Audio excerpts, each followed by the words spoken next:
ClowdyWorld.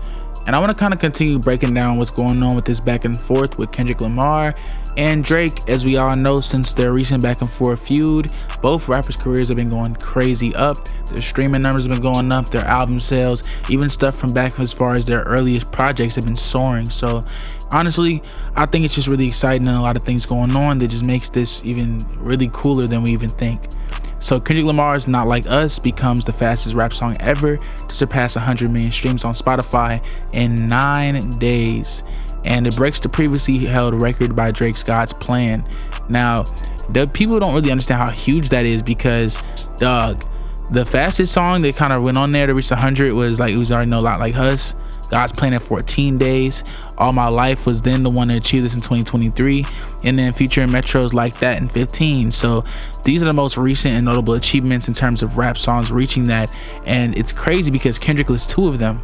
So it's just amazing because, bro, like, there's not that many artists that are doing these type of sales and metrics at this level.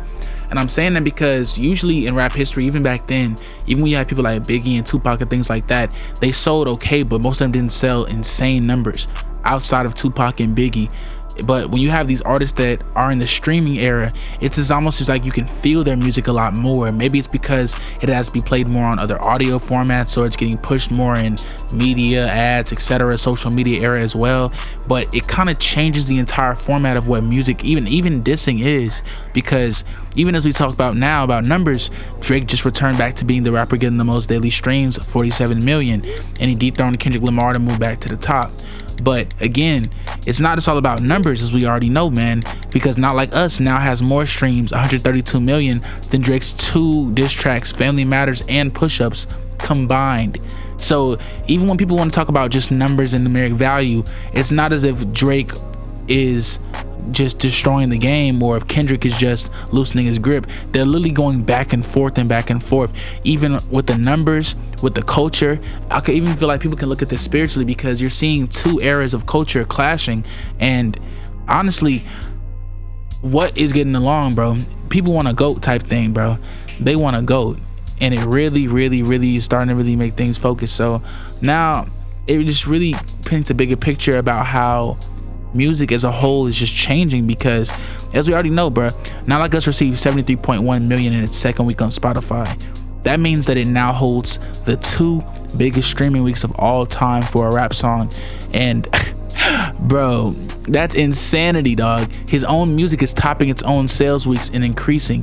Usually with almost every type of song ever, the first week to 2 is the biggest boom, and it seems as if the second and third and fourth are starting to blow up even more. It's almost like people just can't decide, because Drake versus Kendrick Lamar, if we talk about even their careers and their stat achievements, when we break down everything that they've done, we can really see a lot of things that people don't really understand, and they don't really understand how deep it goes. So in total streams, Drake has 98 billion, nearly the 100 billion mark, which will be unprecedented for a rapper ever, and Kendrick has 36 billion. Now, with Grammy nominations and wins, Kendrick was nominated 50 times and won 17, while Drake was nominated 55 times and have won 5. Now, as you are going to start seeing in this type of chart, in this type of like direction of where I'm going, is that academically and looked at throughout the culture, Kendrick has more impressive feats, but numerically and about his impact and what it stood on the rap game as a whole, Drake's impact can't really be overstated. Now, the highest album scores by critics Kendrick already got was 96 with To Pimp a Butterfly. Now, Drake's was 79 with Now You're Reading This Shit Too Late. Now, Kendrick's charting songs, Drake has 331 and Kendrick has 75. Now, in the RA certified units sold, Drake has 294 million while Kendrick has 57 million. It's just insane, because these numbers start seeming just so insanely high, because even when you talk about certified units sold, Drake has almost 300 million at 294 and Kendrick has 56 million almost at 60. The average streams per album are basically the same. Drake has 5.1 while Kendrick has 4 billion. The average streams in songs, Drake averages 230 million while Kendrick averages 206 million. It's as if even with their own skills and their own focuses, they're clashing for this title of the king.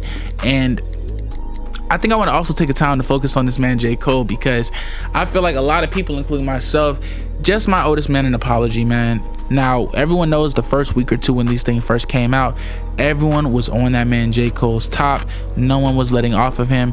Everyone was just going insane, man. They were telling him that he was a fraud. They were saying he was in the GOAT conversation. They were just saying that overall J. Cole just isn't the man that we thought he was. And to a degree, I can also see where they're coming from, and also I can kind of agree in a way too. I think that J. Cole was right for staying out of this beef, and I think that it's bringing out a lot of negative energy from both of Drake and Kendrick Lamar's careers, that regardless of what everyone wants to say, good or bad, we can't pretend like this isn't gonna cast shade on both of their careers. Even though Drake's is gonna be shaded much more, we still have to acknowledge that at the end of the day, it's still gonna have been both looked at in a different light. And I also kind of want to take time to say that I don't consider J. Cole to ever be in the GOAT conversation again, and I'm gonna probably take offense if they do. I'm gonna look at it as if Drake and Kendrick are the LeBron and Jordan, whoever you want to pick, and we can say J. Cole's the Kobe, because now you just can't be considered in the GOAT conversation no more, bro, because it's just too much of a difference in stats now, because they stood on business. The main stat that mattered when it was time for MCs who are legendary, who have gotten their entire era off of talking they talk, of rapping. I've heard so many J. Cole songs about how he would eviscerate any MC no matter who they were if they came at him and spoke on his crown. I don't want to hear it when you built your legacy and your status and your mention and your mindset off of having that type of challenge, having that type of skill, that type of eloquence to where you can really obliterate any artist lyrically, because he's still that guy lyrically. But what does it matter if you're not going against someone of equal level? It feels like when Mayweather, when they say how he has a lot of fake wins because he went against dudes that some of them just started out, some of them were new guys in the game, some of them were injured, whatever excuses when people want to say. But now it feels like, can I take J. Cole serious sometimes? And so I just want to take that time to say, you know, that J. Cole to me in this situation is still very impactful regardless of if he's involved or not, because his role in the beginning of this, or the catalyst of this, cannot be overstated. Big three, Kendrick took too much offense to that. So going back to most streams, Drake has 10 billion, Kendrick has 8 billion, Scorpion and D, you know. Most stream feature, Kendrick has 2.4 with Goosebumps, Drake has 2.1 billion with Sicko Mode. Side note, Travis Scott is a legend and we gotta acknowledge that. And platinum certified songs, Drake has 80 to Kendrick's 13.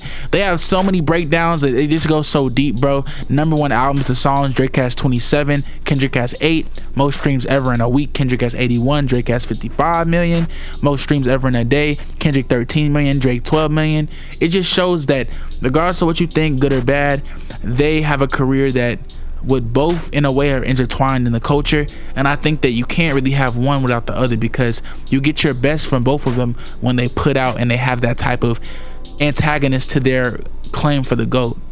But ClowdyWorld, and let me know what y'all think about that overall, man, how you feel. Just my thoughts overall.